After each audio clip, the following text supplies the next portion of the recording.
5 वर्ष के लिए यहाँ का मुख्यमंत्री बना देती, किंतु अब कुछ ही समय के लिए इनको पंजाब का मुख्यमंत्री बनाना, तो इससे तो ये लगता है कि ये केवल इनका कोरा चुनावी हथकंडा है, इसके सिवाय कुछ भी नहीं है। साथ ही मीडिया के जरिए आज ही मुझे ये भी मालूम हुआ कि पंजाब में आगामी विधानसभा चुनाव इनके नेतृत्व में नहीं बल्कि गैर दलित के नेतृत्व में ही लड़ा जाएगा, जिससे भी ये साफ जाहिर हो जाता है कि कांग्रेस पार्टी का दलितों पर अभी तक भी पूरा भरोसा नहीं जमा है। किंतु इनके इस दोहरे चाल चरित्र व चेहरे आदि से वहाँ के खासकर दलित वर्ग के लोगों को जरूर सावधान रहना है। लेकिन इससे ये भी स्पष्ट है कि कांग्रेस पार्टी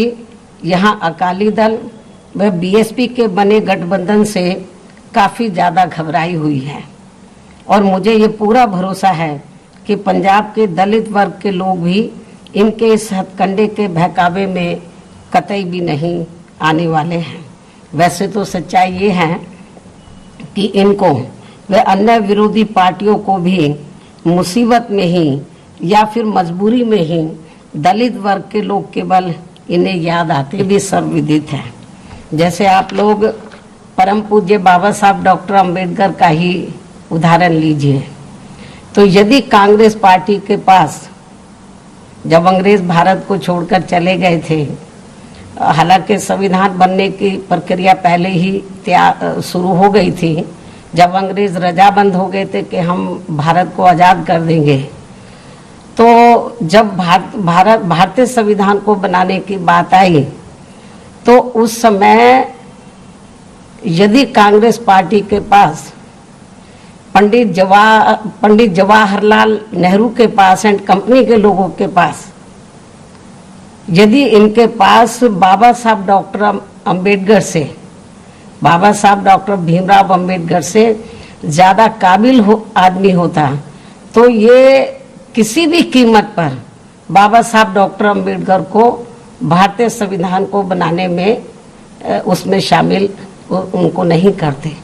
और आज जो पूरे देश में दलितों को, आदिवासियों को, अन्य पिछड़े वर्गों के लोगों को जो कुछ भी उनको कानूनी अधिकार मिले हैं, तो शायद वो भी नहीं मिलते। और इतना ही नहीं, आज जो पूरे देश में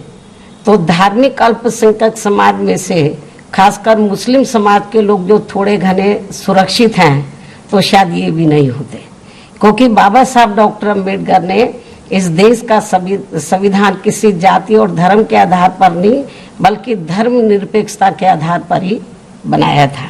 इतना ही नहीं, तो ये भी मैं दलित वर्ग के लोगों को बताना चाहती हूँ। इतना ही नहीं,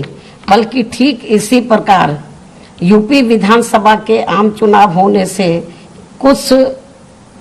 जब अब यूपी में भी विधानसभा का आम चुनाव होने के लिए कुछ समय बचे हैं, तो ठीक इसी प्रकार से यूपी विधानसभा आम चुनाव होने के कुछ समय पहले ही, अब जब कुछ ही महीने बचे हैं, तो यहाँ भाजपा भी खासकर ओबीसी समाज के प्रति, यहाँ पर भाजपा का भी खासकर ओबीसी समाज के प्रति उभरा नया प्रेम वास्तव में ये दिखावटी व हवाई आदि ना होकर यदि थोड़ा भी सही व सार्थक होता, तो इनकी केंद्र व यूपी सहित अन्य राज्यों की भी सरकारें इनके साथ साथ तो एससी व एसटी की भी सरकारी नौकरियों में अभी तक इनके बैकलॉग को जरूर भर देती, लेकिन ऐसा नहीं हुआ। आज भी पूरे देश में चाहे एससी एसटी का मामला, ओबीसी का मामला है, तो सरकारी नौकरियों में इनके पद अभी तक भी खाली पड़े हैं। साथ ही अब तक ओबीसी के लोगों की जातीय जनगणना की भी इनकी इस मांग को स्वीकार कर लिया होता है। यदि थोड़ी भी इनके प्रति, इनके मन में ओबीसी के प्रति थोड़ी ईमानदारी होती, थोड़ी सच्चाई होती, तो अब तक ओबीसी के लोगों की जातीय जनगणना की भी इनकी इस मांग को स्वीकार कर लिया होता। जबकि इस मामले में सच्चाई तो ये है कि भाजपा व अन्य सभी जातिवादी पार्टियां भी देश में ओबीसी के लोगों की जनगणना कराने में वैसे ही घबरा रही हैं जिस प्रकार से इनके आरक्षण संबंधी मंडल कमीशन की रिपोर्ट को लागू करने में इनके लोगों ने अति उग्र होकर पूरे देश में आंदोलन किया था। लेकिन अब भाजपा का भी इनके वोट के खातिर यहाँ आसानी से इनका कोई भी नाटक चलने वाला नहीं है। अर्थात अब इनकी काट की हांडी तो बार बार चढ़ने वाली नहीं है। मुझे पूरा भरोसा है कि पूरे देश में दलित वर्ग के लोगों के साथ साथ जो अति पिछड़े वर्ग के लोग भी हैं,